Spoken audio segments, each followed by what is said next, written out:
আপনার একটা গুঞ্জন আছে যে সাকিব খানের সাথে হয়তো বা সিনেমাটা হতে পারে। চুক্তিবদ্ধ যদি আমি হয়ে থাকি, এটা তো অনেক খুশির একটা ব্যাপার। ও মাই গড, ব্রেকিং নিউজ! শাকিব খানের এবার নতুন সিনেমার নায়িকা এবার অবশেষে সামাজিক যোগাযোগ মাধ্যমে মুখ খুলেছেন। বলছি, পরিচালক রায়হান রাফির নতুন সিনেমাতে এবার নায়িকা হিসেবে দেখা যেতে পারে তানজিন তিশাকে। ছোট পর্দার মডেল অভিনেত্রী এই তানজিন তিশা প্রথমবারের মতন বড় পর্দায় আত্মপ্রকাশ ঘটাতে যাচ্ছে, তাও আবার শাকিব খানের বিপরীতে, এবং সিনেমার নাম তাণ্ডব। এবং এই সিনেমাটি এই বছরের কুরবানি ঈদে মুক্তি পাওয়ার জন্য অপেক্ষায় রয়েছে।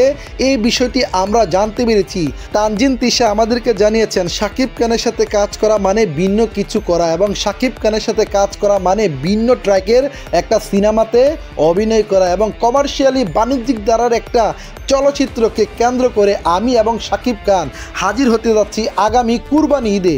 আমি বলে দিতে পারছি, একেবারে মাসালাদার অ্যাকশনে ভরপুর আমাদের এই তাণ্ডব সিনেমাটি হতে যাচ্ছে। তো বন্ধুরা, বরবাদের পরবর্তীতে শাকিব খানের নতুন সিনেমার নায়িকা কে হবে, এই নিয়ে যখন সামাজিক যোগাযোগ মাধ্যমে উত্তাপ ছড়াচ্ছিল, ঠিক ওই মুহূর্তেই এবার নায়িকা তানজিন তিশা তিনি জানিয়েছেন শাকিবের কুরবানি ঈদের নায়িকা এই তানজিন তিশা। এখন শাকিবিয়ানরা এই তানজিন তিশাকে কেমন করে দেখছেন এবং শাকিব খানের নায়িকা হিসেবে কেমন মানাবে, সেটাও কিন্তু ভিডিওর কমেন্টে জানিয়ে দিবেন।